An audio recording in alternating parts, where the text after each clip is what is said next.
Hey there, People Stack family. The topic of the week is permission.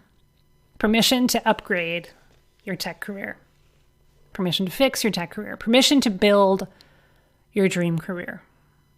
Looking for permission. That's what's preventing you from getting to that next level. That's what's stopping you.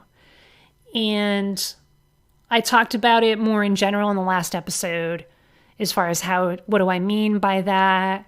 How does it show up? And how can you begin to overcome that obstacle? Which is basically, and this is a nice segue into what I'm going to be talking about today, how you overcome that obstacle is by basically not looking for permission outside of yourself. Not looking at your wife or your husband or your spouse or your partner or your boss or your kids or your mom or your dad or your brother or your sister, whoever it might be. Not looking to them for permission to tap into your full potential as a technical leader, but to look inside of yourself and say, I want to do this. I deserve to do this. I'm going to do it, and I'm going to help hundreds, thousands, millions of people in the process. And so that segues to today's subtopic, which is ownership. And this is related to seeking permission because people who take ownership, you don't look for permission. You do it. Tim Ferriss is one of the people who popularized the whole idea of ask for forgiveness, not permission. Leaders don't ask for permission. You can ask for forgiveness later, but usually you don't need to, especially when it's something that's done out of love, out of integrity, out of service. You do it. You don't need to ask permission of anybody to do it. And so what does this really mean if you're not asking for permission to upgrade your career? Because after all, who's the CEO of your career? You are. And so if you're going to take extreme ownership of your career, what does that look like? Right? That's really like the opposite of having to ask for permission. The opposite is I'm going to take extreme ownership of my career. And because extreme ownership and the concept of ownership is something that people talk about a lot, especially if you follow the leadership world, Jocko Willink and his wonderful book, Extreme Ownership, right? Definitely highly recommend that book. People, at least most people that I speak with, you get what I mean when I say take ownership.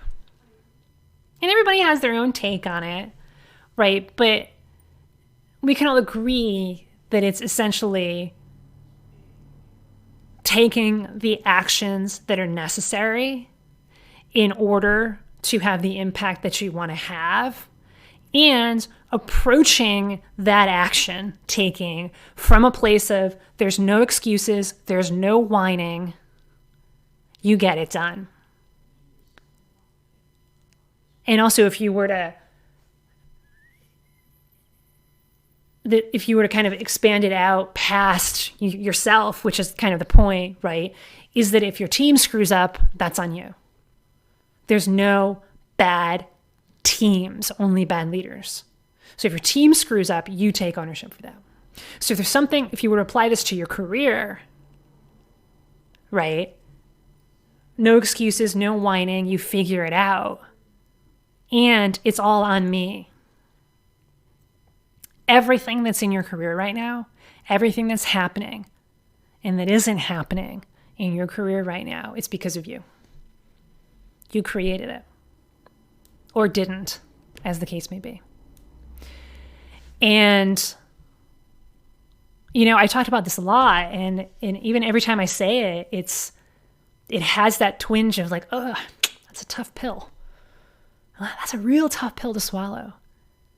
To say, wow, everything in my life right now, everything in my career right now, the good, the bad, and the ugly, it's because of me. It's humbling. It's also empowering. Because once you realize that you created whatever it is right now in your career, whether it's just kind of sort of ho-hum or a complete shit show, guess what? You get to fix it. You get to fix it. You get to make the choice. You get to make the decision to say, there's no excuses. There is no complaining in this world. I'm not going to whine and bitch and moan about it. I'm going to fix it. And I'm not going to ask for anybody's permission to fix it because I created it. And I get that for some of you, this is hard, especially for those of you who may have been in more extreme situations, like, for example, you may have been fired. And for some of you, you were fired, and you know what? You did take extreme ownership of that. You know what? You're like, you know what? I screwed that up. I screwed that up big time, and I'm going to learn from it so that I don't do it again. But for some of you, you were fired, and you're still blaming your boss. You're still blaming the person who you say got you fired. Maybe it was your boss or a team member or a combination of people who were conspiring against you to get you fired. And you are still blaming them. And what that means, if you're still doing that, and you're still harboring some anger, some frustration, irritation at those other people who, quote unquote, fired you, they are holding you, that thought, that emotion of that anger, that frustration, that irritation that you are holding against them, that's holding you back. That's the exact thing. I could tell you this. I can tell you this right now with almost absolute certainty, that is the exact thing that's holding you back from moving forward. Because you are not taking extreme ownership of what happened and why you got fired. Takes two to tango. Yes, somebody made the decision to fire you, but there's something that you did. There are some actions that you took or didn't take that opened the door to them making that decision. Everything in your career right now, the reality that it is your career right now, whether it's that you got fired, whether it's that it's been 2 to 3 years since you've been promoted, whether you're just feeling like it's death by 1,000 paper cuts because everything's just okay, but it's just okay. And every day that goes by, it's like another little paper cut of you living and settling for mediocrity.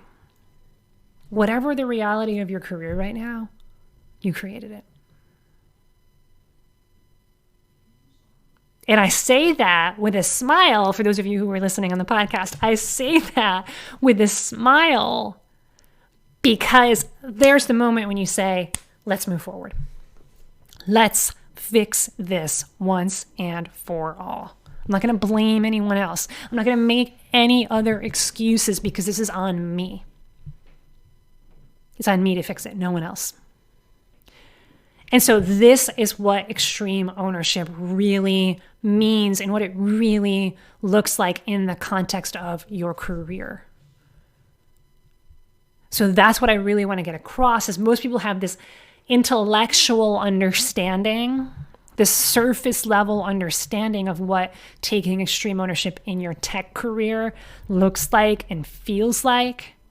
What I want to get to you is more of that, a deeper level understanding of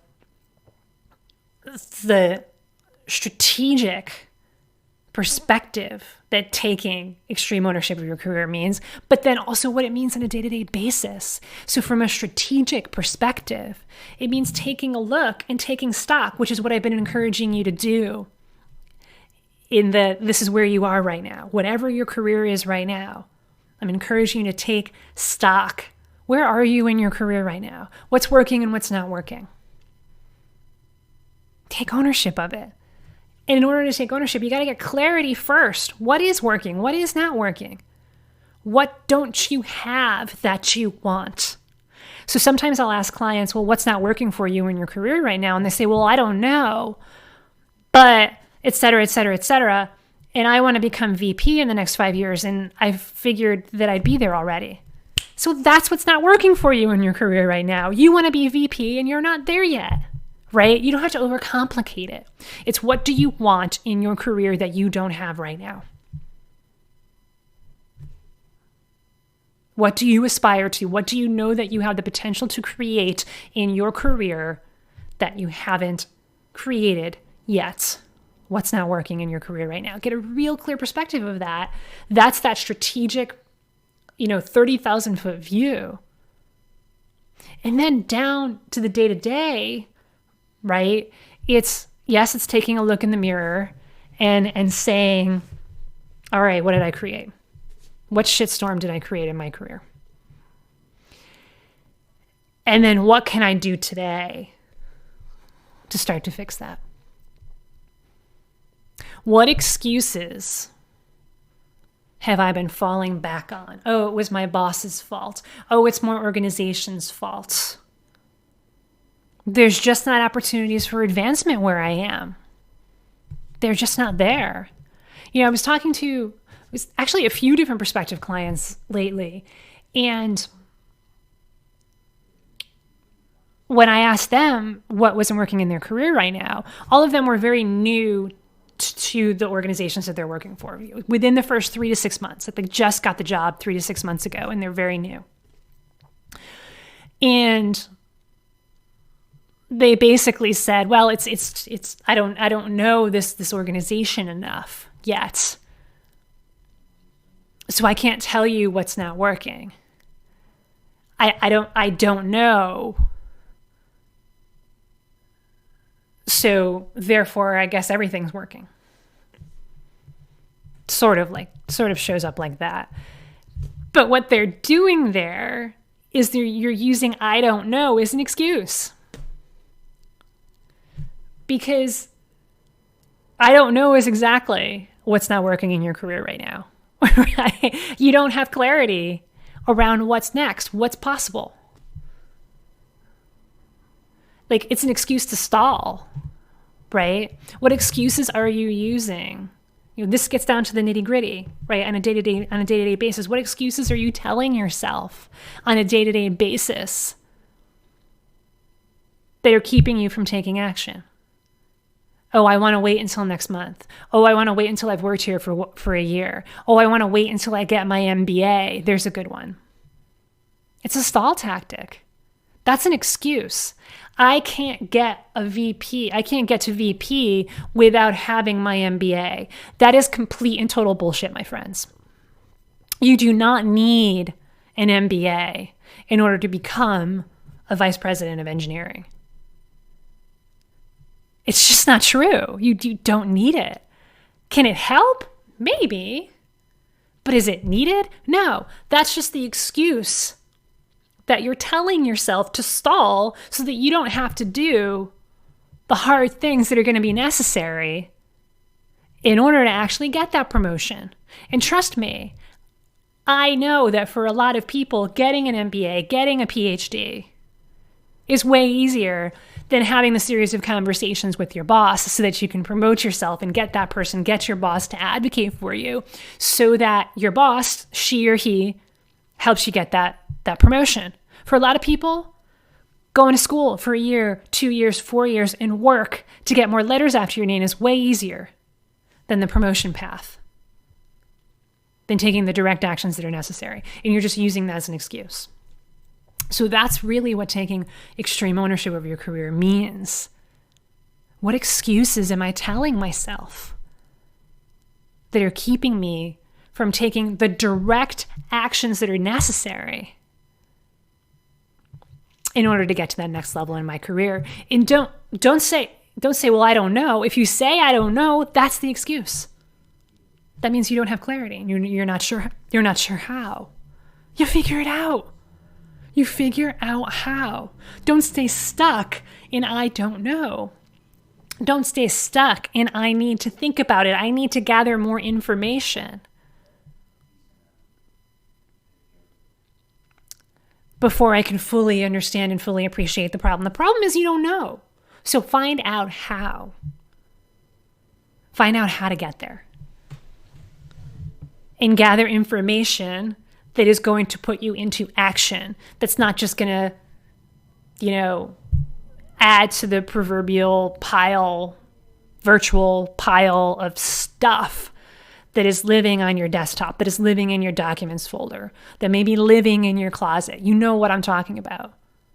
The pile of information that is adding to your analysis paralysis, that is keeping you from taking the actions necessary to getting to that next stage in your career.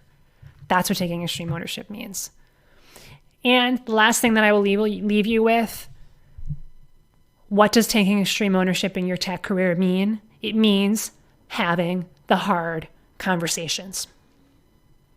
The conversations that you are most dreading, the conversations that you have been putting off for months, if not years, it means initiating those conversations and having those conversations. The conversation with your boss where you actually tell your boss that you're looking for a promotion. That conversation with your spouse, with your partner, with your wife, with your husband, where you finally actually tell that person that you are not happy in your career right now and you want to change. And let's change this together. Those are the conversations that you've been avoiding. And you're avoiding because you're scared, but you're also avoiding them because you know that they're going to be hard. But when you take extreme ownership, there's no excuses. You do the hard thing because it's the hard thing that's going to get you to the next level. It's not the easy thing. You keep doing the easy thing, you could stay in the land of mediocrity. And I know that that's not what you want. So it's time to start taking extreme ownership. And if you need some help in taking extreme ownership, what is that exactly going to look like for you?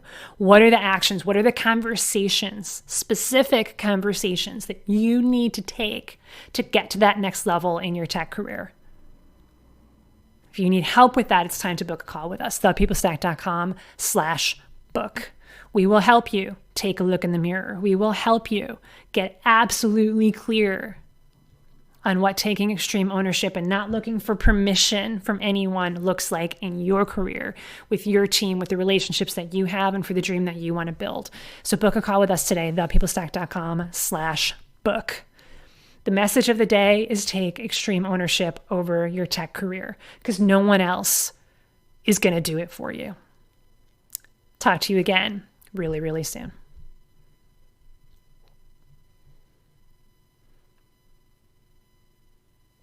Okay, that's a wrap.